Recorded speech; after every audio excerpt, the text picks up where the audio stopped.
ಎಲ್ರಿಗೂ ನಮಸ್ಕಾರ. ಕರ್ನಾಟಕ ರಾಜ್ಯ ಅನುಮತಿ ಪಡೆದ ವಿದ್ಯುತ್ ಗುತ್ತಿಗೆದಾರ ಸಂಘ ಅವೆನ್ಯೂ ರಸ್ತೆ ಬೆಂಗಳೂರು.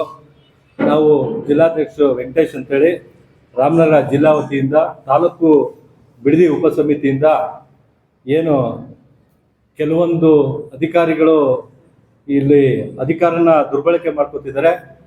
ಪ್ರಕಾಶ್ ಅಂತೇಳಿ ಸಹಾಯಕ ಇಂಜಿನಿಯರ್ ಅವರ ವಿರುದ್ಧ ಇವತ್ತು ಈ ಒಂದು ಪತ್ರಿಕಾಗೋಷ್ಠಿ ಮಾಧ್ಯಮದವ್ರನ್ನ ಕರೆದಿರೋಂಥ ವಿಷಯ ಹೆಚ್ಚಿಗೆ ಇರೋದ್ರಿಂದ ಪ್ರತಿ ಒಂದು ವಿಷಯನೂ ದಾಖಲಾತಿ ಸಮೇತ ಪತ್ರವನ್ನು ಮಾಡಿದ್ದೀನಿ. ನಿಮ್ಗೆಲ್ಲರಿಗೂ ಕೂಡ ಈ ಕಾಪಿನ ಕೊಡ್ತೀನಿ. ತಾವು ಈ ಒಂದು ಪತ್ರಿಕಾಗೋಷ್ಠಿನಲ್ಲಿ ರೈತರಿಗೆ ವಿಶೇಷವಾಗಿ, ಅದರಲ್ಲೂ ಗ್ರಾಹಕರಿಗೆ ಮತ್ತು ಗುತ್ತಿಗೆದಾರರಿಗೆ ಏನು ಒಂದು ಅನ್ಯಾಯ ಆಗ್ತಾ ಇದೆ, ಅದಕ್ಕೆ ನೀವೆಲ್ಲ ಸಹಕರಿಸಿ ಒಂದು ನ್ಯಾಯನ ದೊರಕಿಸ್ಕೊಡ್ಬೇಕು ಅಂತೇಳಿ ನಿಮ್ಮ ಒಂದು ಮುಖಾಂತರ ಈ ಹೋರಾಟವನ್ನು ನಾವು ಇವತ್ತು ಇಲ್ಲಿ ಇಟ್ಕೊಂಡಿದ್ದೀವಿ. ಮಾಧ್ಯಮಕ್ಕೆ ನಾನು ಹೇಳೋದಿಷ್ಟೇ, ಈ ಸಹಾಯಕ ಕಾರ್ಯ ಇಂಜಿನಿಯರ್ ಪ್ರಕಾಶ್ ಅವರು ಮತ್ತು ಶ್ರೀನಿವಾಸ ಮೂರ್ತಿ ಅವರ ಸಂಗಡಿಗರು ಏನು ಈಗಾಗಲೇ ಹಿಂದೆ ಮಾಜಿ ಪ್ರಧಾನಮಂತ್ರಿಗಳಾದಂಥ ಮಾನ್ಯ ಎಚ್ ಡಿ ಕುಮಾರಸ್ವಾಮಿ ಅವರು ಆದಿಯಾಗಿ ಮುಖ್ಯಮಂತ್ರಿ ಆದಿಯಾಗಿ, ಹಾಗೆ ಯಡಿಯೂರಪ್ಪನವರು ಮುಖ್ಯಮಂತ್ರಿ ಇದ್ದು ಅವರ ಆದಿಯಾಗಿ, ಇವತ್ತಿನ ಸರ್ಕಾರದ ಮುಖ್ಯಮಂತ್ರಿಗಳಾದಂಥ ಸನ್ಮಾನ್ಯ ಸಿದ್ದರಾಮಯ್ಯ ಅವರ ಆದಿಯಾಗಿ, ಪವರ್ ಮಿನಿಸ್ಟರ್ ಆದಂಥ ಜಾರ್ಜ್ ಆದಿಯಾಗಿ, ಡಿ ಕೆ ಸುರೇಶ್ ಅವರ ಆದಿಯಾಗಿ, ಎ ಮಂಜುನವರು ಮಾಜಿ ಶಾಸಕರು ಅವರ ಆದಿಯಾಗಿ, ಹೀಗಿರುವಂಥ ಬಾಲಕೃಷ್ಣ ಅವರು ಕೂಡ ಹಲವಾರು ಪತ್ರಗಳನ್ನ ಕೊಟ್ಟಿದ್ದಾರೆ. ಅದರ ಪ್ರತಿ ಕೂಡ ಇದರಲ್ಲಿದೆ, ನಿಮ್ಗೆ ಕೊಡ್ತೀನಿ. ಏನಪ್ಪ ಅಂತಂದ್ರೆ, ಇವರ ಒಂದು ಅಧಿಕಾರ ದುರ್ಬಳಕೆ. ಮೊದಲನೇದಾಗಿ ಸರ್ಕಾರಕ್ಕೆ ಯಾವುದೇ ಒಂದು ಕೆಲಸ ಮಾಡಬೇಕಾದ್ರೂ ಬೆಸ್ಕಾಂನ KRC ನಿಯಮ ಇದೆ. ಆ ನಿಯಮನ ಗಾಳಿಗೆ ತೂರಿ ಇವರು ಹಲವಾರು ಕೆಲಸ ಕಾಮಗಾರಿಗಳನ್ನ ನಿರ್ವಹಣೆ ಮಾಡಿರೋಂಥದ್ದು.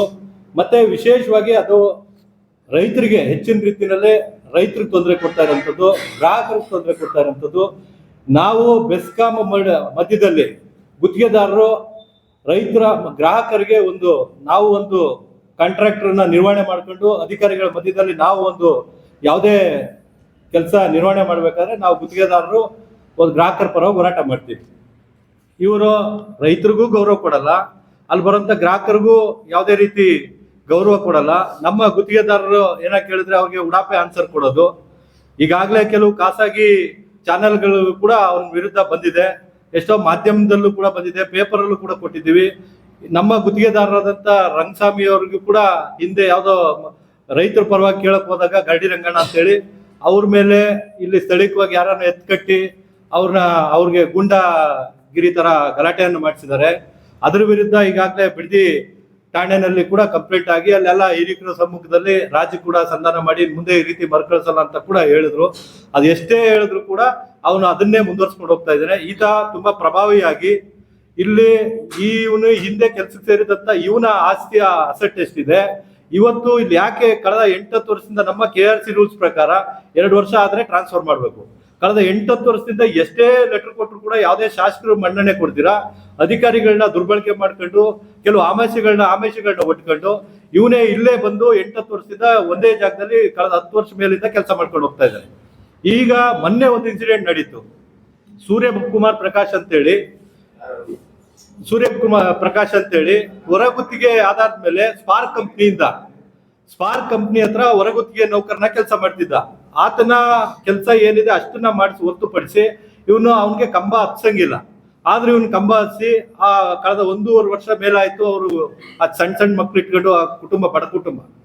ಅವನು ಈಗ ಮೊನ್ನೆ ತೀರ್ಕೊಂಡಿದ್ದಾನೆ. ಆ ತೀರ್ಕೊಂಡಂತ ಸಂದರ್ಭದಲ್ಲಿ ಆ ಕುಟುಂಬದವರು ಹಿಂದೆ ಏನೋ ನಮ್ಮ ವೈರ್ಮುಡಿ ಅವರು ಅಂತ ಬೆಸ್ಕಾಂ ಅಧಿಕಾರಿಯಲ್ಲಿ ಒಂದು ನೌಕರ ಸಂಘದ ಅಧ್ಯಕ್ಷರು ಕೂಡ ಆಗಿದ್ರು. ಅವರ ಒಂದು ನೇತೃತ್ವದಲ್ಲಿ ಒಂದು ಸಂಧಾನ ಸಭೆಯನ್ನ ಮಾಡಿ ಆ ಕುಟುಂಬಕ್ಕೆ ಒಂದು ನೆರವು ಕೂಡ ಕೊಡಿಸಿದ್ರು. ಆದ್ರೆ ಅಲ್ಲಿಂದ ಇಲ್ಲಿವರೆಗೂ ಆ ಸ್ಪಾರ್ಕ್ ಕಂಪ್ನಿಯವರು ಮತ್ತೆ ನಮ್ಮ ಗುತ್ತಿಗೆದಾರರು ಕೂಡ ನೆರವನ್ನ ಕೊಟ್ಬಿಟ್ಟು ಆ ಕುಟುಂಬಕ್ಕೆ ಏನೋ ಒಂದು ಹಾಸ್ಪಿಟಲ್ ತೋರಿಸ್ಕೊಂಡು ಬಂದಿದ್ರು. ಮೊನ್ನೆ ಅಕಾಲಿಕವಾಗಿ ಆತ ತೀರ್ಕೊಂಡ. ಆ ತೀರ್ಕೊಂಡಂತ ಸಂದರ್ಭದಲ್ಲಿ ನಮ್ಮ ಗುತ್ತಿಗೆದಾರರು ಮತ್ತೆ ಆ ಕುಟುಂಬದವರು ಅವ್ರಿಗೆ ಫೋನ್ ಮಾಡಿದ್ರೆ ಉಡಾಪೆ ಆನ್ಸರ್ ಹೇಳ್ಕೊಂಡು ಅಲ್ಲೆಲ್ಲೋ ಬೆಂಗಳೂರಲ್ಲಿ ಇದ್ಕೊಂಡು ಇಲ್ಲೆಲ್ಲೋ ಇದ್ದೀನಿ ಅಲ್ಲೆಲ್ಲೋ ಇದ್ದೀನಿ ಅಂತ ಹೇಳಿ ಬರ್ದಿರ ಉದ್ದಟತನ ತೋರಿಸಿ ಆ ಕುಟುಂಬದವರು ಬೇಸತ್ತು ಕೆಲವು ಸಂಘಟನೆ ಮುಖಾಂತರ ಕೆಲವು ಗ್ರಾಹಕರ ಮುಖಾಂತರ ಏನಾದ್ರೂ ಆ ಕುಟುಂಬಕ್ಕೊಂದು ನ್ಯಾಯ ದೊರಕಿಸ್ಬೇಕು ಅಂತೇಳಿ ರಾಮನಗರ ಎಕ್ಸಿಕ್ಯೂಟಿವ್ ಇಂಜಿನಿಯರ್ ಆಫೀಸ್ ಹತ್ರ ಆ ಬಾಡಿನ ಕೂಡ ತಂದು ಸ್ಟ್ರೈಕ್ ಮಾಡಿದಂತ ಸಂದರ್ಭದಲ್ಲಿ ನಾವು ಮತ್ತೆ ಹಲವಾರು ಸಂಘಟನೆ, ನಮ್ಮ ದಿನೇಶ್ ರವರು, ನಮ್ಮ ಭಾರತ ಭಾರತ್ ಭೀಮ್ ಸೇವಾ ರಾಜ್ಯಾಧ್ಯಕ್ಷರಾದಂತ ದಿನೇಶ್ ಅವರು ಪಾರದರ್ಶಕವಾಗಿ ಅವರ ಸಂಗಡಿಗರು, ಇನ್ನೂ ವಿಶೇಷವಾಗಿ ಹಲವಾರು ಗುತ್ತಿಗೆದಾರರು ಹಾಗೆ ಗ್ರಾಹಕರು, ಕೆಲವು ಸಂಘಟನೆಯವರು ಕೂಡ ಕುಟುಂಬಕ್ಕೆ ಏನಾದ್ರು ನೆರವು ಕೊಡ್ಬೇಕು ಅಂತಂದಾಗ ಅವ್ನು ಯಾವುದೇ ರೀತಿ ಸ್ಪಂದಿಸ್ತಿರೋ ಉಡಾಪೆ ಆನ್ಸರ್ಗಳನ್ನ ಕೊಟ್ಕೊಂಡು, ತದನಂತರ ನಾವು ಎಕ್ಸಿಕ್ಯೂಟಿವ್ ಇಂಜಿನಿಯರ್ ಮಾತಾಡಿ, AEE ಮಾತಾಡಿ, ಮಾತಾಡಿ, ಎಲ್ಲರಿಗೂ SC ಮಾತಾಡಿ, ಎಲ್ಲರಿಗೂ ಮಾತಾಡಿದಾಗ ಅವರೆಲ್ಲ ಒಂದು ಭರವಸೆನ ನೀಡಿದ್ರು. ಏನು ಸ್ಪಾರ್ಕ್ ಕಂಪ್ನಿಯವರ ಹತ್ರ ಮಾತಾಡಿ ಆ ಕುಟುಂಬಕ್ಕೆ ಏನಾದ್ರೂ ಹೊರಗುತ್ತಿಗೆ ಆಧಾರದ ಮೇಲೆ ಅವ್ರಿಗೆ ಕೆಲಸನ ಕೊಡ್ಸೋದಕ್ಕೆ ನಾವು ಕೂಡ ಪ್ರಾಮಾಣಿಕವಾಗಿ ನಾವು ಕೈ ಜೋಡಿಸ್ತೀವಿ ಅಂತ ಅವರು ಕೂಡ ಈಗಾಗಲೇ ನಮ್ಗೆ ಆಶ್ವಾಸನೆ ಕೊಟ್ಟಿದ್ದಾರೆ. ಹಾಗೆ ಅವ್ನಿಗೆ ಏನ್ PF ಅಮೌಂಟ್ ಬರ್ಬೇಕು ಅದನ್ನು ಕೂಡ ಕೊಡಿಸ್ತೀನಿ ಅಂತ ಹೇಳಿದ್ದಾರೆ. ಹಾಗೆ ಆ ಕುಟುಂಬಕ್ಕೆ ಏನಾದ್ರೂ ಸಹಾಯ ಮಾಡ್ತೀವಿ, ನೆರವು ಕೊಡ್ತೀವಿ ಅಂತೇಳಿ ಅವರೆಲ್ಲ ಆಶ್ವಾಸನೆ ಕೊಟ್ಟಾಗ ಮಾನ್ಯ ರಾಜ್ಯಾಧ್ಯಕ್ಷ ದಿನೇಶ್ ಅವರ ನೇತೃತ್ವದಲ್ಲಿ ಮತ್ತೆ ನಮ್ಮ ಒಂದು ನೇತೃತ್ವದಲ್ಲಿ ನಾವೆಲ್ಲವೂ ಅವ್ರ ಮೇಲೆ ಒಂದು ಭರವಸೆನ ಇಟ್ಟು ಅವತ್ತು ಆ ಒಂದು ಹೋರಾಟನ ನಾವು ಹಿಂಪಡೆದು ಆ ಕುಟುಂಬಕ್ಕೆ ಏನು ಸಾಂತ್ವನ ಹೇಳ್ಬೇಕು ಹೇಳಿ ಕಳಿಸಿದ್ದೀವಿ. ಸ್ನೇಹಿತರೆ, ಈ ಮಾಧ್ಯಮದವ್ರಿಗೆ ನಾನು ಕೇಳೋದಿಷ್ಟೇ, ಇವನ ಕೆಲವು ಅವ್ಯವಹಾರಗಳು ಎಲ್ಲಾನು ಕೂಡ ಅಂಕಿಅಂಶ ಈ ದಾಖಲಾತಿಗಳು ಕೂಡ ಇಲ್ಲಿದೆ. ನಾನು ಎಲ್ಲವನ್ನೂ ವಿಷಯ ಹೆಚ್ಚಿಗೆ ಇರೋದ್ರಿಂದ ಎಲ್ಲಾನು ಬಿಡಿಸಿ ಹೇಳಕ್ಕಾಗೋದಿಲ್ಲ. ಹೇಳ್ಬೇಕು ಅಂತಂದ್ರೆ ಹೇಳ್ತೀನಿ, ಇಲ್ಲ ಅಂತಂದ್ರೆ ಈ ಪತ್ರದ ಮುಖಾಂತರ ಎಲ್ಲಾ ದಾಖಲಾತಿಗಳನ್ನು ನಿಮ್ಗೆ ಕೊಡ್ತೀನಿ. ಇದನ್ನ ಪರಿಶೀಲನೆ ಮಾಡಿ ಇವನ ಒಂದು ಅಟ್ಟಹಾಸಕ್ಕೆ ಏನಾದ್ರೂ ಕಡಿವಾಣ ಹಾಕಿ ಗ್ರಾಹಕರಿಗೆ ಮತ್ತು ರೈತರಿಗೆ ಮತ್ತು ಇಲ್ಲಿ ಬರುವಂತ ಏನೇ ಹಿರಿಕರು ಏನೇ ಬಂದ್ರು ಕೂಡ ಅವ್ರಿಗೆಲ್ಲ ಒಂದು ಸಾಮಾನ್ಯ ಒಂದು ನ್ಯಾಯನ ದೊರಕಿಸಿ ನಿಮ್ಮ ಮುಖಾಂತರ ಸಿಗುತ್ತೆ ಅನ್ನೋ ಒಂದು ನಂಬಿಕೆ ಇಟ್ಟು ಈ ಒಂದು ಇದನ್ನ ಮಾಡಿದೀವಿ. ಈಗ ಏನಾಗುತ್ತೆ ಅಂತಂದ್ರೆ, ಹಿಂದೆ ಯಾವುದೇ ಈಗ ಬಂದಿರೋಂತ ಮೋನಿಶಾ ಅಂತೇಳಿ AEE ಅವರು ಬಹಳ ಪ್ರಾಮಾಣಿಕವಾಗಿ ಸಾರ್ವಜನಿಕವಾಗಿ ಕೆಲಸವನ್ನ ನಿರ್ವಹಣೆ ಮಾಡ್ತಾರೆ. ಅವ್ರಿಗೆ ಇವನ್ ಯಾರು ನಿರ್ವಹಣೆ ಮಾಡ್ತಾರೋ ಇವನು ದೊಡ್ಡ ಅಧಿಕಾರಿ ಅನ್ನೋದು ಗೌರವ ಕೊಡ್ತೀರಾ, ಇವುದೇ ಆದಂತ ಒಂದು ತಂಡನ ಇಟ್ಕೊಂಡು ಇವ್ರ ಸಹಚರರು ಅಧಿಕಾರಿಗಳಿಗೆ ತೊಂದರೆ ಕೊಡೋದು, ಅದೇನಾದ್ರು ಹೇಳಿದ್ರೆ ಅವ್ರ ಮುಖಾಂತರ ಕೋರ್ಟ್ಗೆ ದಾವೆ ಹಾಕೋದು, ಎದುರಿಸೋದು, ಈ ರೀತಿ ಒಂದು ಬ್ಲಾಕ್ ಮೇಲ್ ಮಾಡ್ಕೊಂಡು ಸರಿಯಾದ ಪಾರದರ್ಶಕ ಕೆಲಸ ಮಾಡೋರು ಕೂಡ ಈ ಬಿಡದಿ ಉಪಸಮಿತಿ ಬರೆದು ಕೆಲಸ ಮಾಡಕ್ಕೆ ಎದುರ್ತಾರೆ. ಆ ನಿಟ್ಟಲ್ಲಿ ಯಾಕೆ ಎದುರ್ತಾರೆ ಅಂತಂದ್ರೆ, ಇವನು ಕಳೆದ 8-10 ವರ್ಷದಿಂದ ಇಲ್ಲೇ ಜಾಗ ಗುಡಾರ ಹೂಡ್ಕೊಂಡು ಇವನ್ನೆಲ್ಲಾ ಈ ಇಲ್ಲಿನ ಆಗು ಹೋಗು ಅಂಕಿ ಅಂಶ ಮತ್ತೆ ಇಲ್ಲಿನ ನಾಡಿ ಮಿಡ್ತ ಎಲ್ಲಾನು ಕೂಡ ಇವನ್ ತಿಳ್ಕೊಂಡು ಎಲ್ಲಾರ್ಗು ತೊಂದರೆ ಕೊಡೋದು, ಬ್ಲಾಕ್ ಮೇಲ್ ಮಾಡೋದು, ಎದುರಿಸೋದು. ಈಗಾಗ್ಲೇ ಕೆಲವೊಂದು ಇದಕ್ಕೆ ಅವ್ರ ವಿರುದ್ಧ ಕೋರ್ಟ್ಗೂ ಕೂಡ ಹೋಗಿದ್ದಾನೆ. ಎತ್ಕಟ್ಟೋದು, ಕೋರ್ಟ್ಗೆ ಹೋಗೋದು, ಮತ್ತೆ ಹಲವಾರು ಖಾಸಗಿ TV ಚಾನಲ್ ಅಲ್ಲಿ ಕೂಡ ಮೊನ್ನೆ ಎಲ್ಲ ಪ್ರಸಾರ ಆಗಿದೆ. ಇದಕ್ಕೆಲ್ಲ ನೇರ ಹೊಣೆ ಪ್ರಕಾಶ್. ಈ ಪ್ರಕಾಶ್ ಅವ್ರನ್ನ ಈ ಅಧಿಕಾರ ದುರ್ಬಳಕೆಗೆ ಏನಾದ್ರೂ ಮಾಡಿ ನಾನು ಮನವಿ ಮಾಡ್ತೀನಿ ನಿಮ್ಮ ಮಾಧ್ಯಮ ಮಿತ್ರರಿಗೆ ಮತ್ತೆ TV ಚಾನಲ್ ಅವ್ರಿಗೆ, ಇದನ್ನೇನಾದ್ರೂ ಮಾಡಿ ಹೆಚ್ಚಿನ, ಈಗ ಮೊನ್ನೆ ತಾನೇ ಸರ್ಕಾರದಿಂದ ಜಾರ್ಜ್ ಕಾರ್ಯದರ್ಶಿ ಇಂಧನ ಸಚಿವಾಲಯದಿಂದ ಲೆಟರ್ ಕೂಡ ಬಂದಿದೆ. ಆ ಲೆಟರ್ನ ಕೂಡ ಹೋಗಿ ಅಧಿಕಾರಿಗಳಿಗೆ ಹೇಳಿದ್ರೆ ಅಲ್ಲಿರೋರು ಆಗ್ಲೇ ಇವ್ರು ವಿಷಯ ಮುಟ್ಟಿಸ್ತಾರೆ. ಹಿಂದೆನೆ ಹೋಗೋದು, ಅವ್ರಿಗೇನಾದ್ರು ಸ್ವಲ್ಪ ದುಡ್ಡು ಕಾಸು ಕೊಟ್ಬಿಡೋದು, ಅದನ್ನ ಮುಚ್ಚಾಕೋದು. ಯಾರಾದ್ರೂ ಸಾಮಾನ್ಯ ಒಬ್ಬ ಗ್ರಾಹಕರು ಏನಾದ್ರು ಪತ್ರನ ಅವನ ಮೇಲೆ ಕಂಪ್ಲೇಂಟ್ ಕೊಟ್ರೆ ಆಗ್ಲೇ ಅದನ್ನ ಎತ್ತಿ ತಿಪ್ಪೆಗೆ ಬಿಸಾಕೋದು. ಈ ಮೊನ್ನೆ ಕೂಡ KPTCL MD ಅವ್ರನ್ನು ಕೂಡ ನಾವು ಭೇಟಿ ಮಾಡಿ ಅವ್ರ ಹತ್ರ ನಮ್ಮ ಅಹವಾಲನ್ನೆಲ್ಲ ಹೇಳ್ ಬಂದಿದ್ದೀವಿ. ಅವ್ರು ಆಯ್ತು, ನಾನು ಏನೈತೆ ನಾನು ಇವ್ರಿಗೆ ಮಾತಾಡ್ತೀನಿ ಅಂತ ಅವರ ಕೆಳಗಡೆ CGMಗೋ ಅವ್ರಿಗೆಲ್ಲ GMಗೆಲ್ಲ ಮಾತಾಡಿ ಹೋಗಿ ಅಂತಂದ್ರೆ ನಾವು ಹೋಗಿ ಮಾತಾಡಿದೀವಿ. ಅವರು ಕೂಡ ಲೆಟರ್ನ ಕಳಿಸ್ತೀವಿ, ನಾವು ಅಲ್ಲೆಲ್ಲ ತನಿಖೆ ಮಾಡಿಸ್ತೀವಿ ಅಂತ ಹೇಳ್ತಾರೆ. ನಾವ್ ಹೇಳಿದಾಗ ಉಡಾಪೆ ಆನ್ಸರ್ ಹೇಳೋದು, ಮತ್ತೆ ಅದನ್ನ ಹಂಗೆ ಮುಚ್ಚಾಕಂಥದ್ದು. ಈ ತರ ಅವ್ಯವಹಾರ ಜಾಸ್ತಿ ಆಗ್ತಾ ಇದೆ. ಇವ್ನಿಗೆ ಏನಾದ್ರೂ ಮಾಡಿ ಗ್ರಾಹಕರಿಗೆ ಮತ್ತು ರೈತರಿಗೆ ಸಾಮಾನ್ಯ ಒಂದು ಕಳಕಳೆ, ಅವ್ರಿಗೆ ಒಂದು ವಿದ್ಯುತ್ ಸಂಪರ್ಕ ಕೊಡೋದಕ್ಕೆ ಒಳ್ಳೆ ಪಾರದರ್ಶಕವಾಗಿ ಯಾರಾದ್ರೂ ಮಾಡೋ ಒಳ್ಳೆ ಅಧಿಕಾರಿನ ಇಲ್ಲಿಗೆ ನಿಯೋಜನೆ ಮಾಡೋದಕ್ಕೆ ಮಾನ್ಯ ವ್ಯವಸ್ಥಾಪಕ ನಿರ್ದೇಶಕರಿಗೆ ಮುಟ್ಟುವಂತ ಕೆಲಸ ನಿಮ್ಮ ಮುಖಾಂತರನೇ ಆದ್ರೆ ನಿಜಕ್ಕೂ ಗ್ರಾಹಕರಿಗೆ ಮತ್ತು ರೈತರಿಗೆ ಒಂದು ಅನುಕೂಲ ಆಗ್ತದೆ.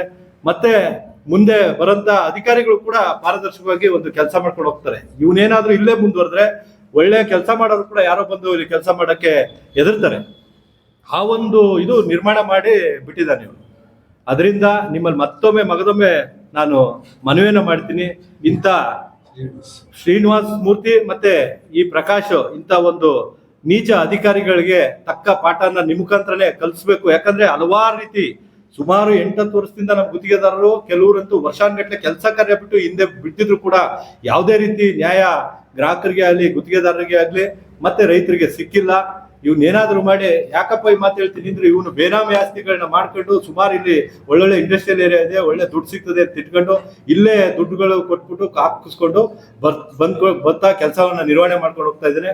ಆದ್ರಿಂದ ತಾವು ಹೆಚ್ಚಿನ ರೀತಿಯಲ್ಲಿ ಪಾರದರ್ಶಕವಾಗಿ ಇವನು ವಿಷಯದ ಬಗ್ಗೆ ಮಾಡಿ ನ್ಯಾಯ ದೊರಕಿಸ್ತೀರಾ ಅಂತ ನಂಬಿದ್ದೀನಿ.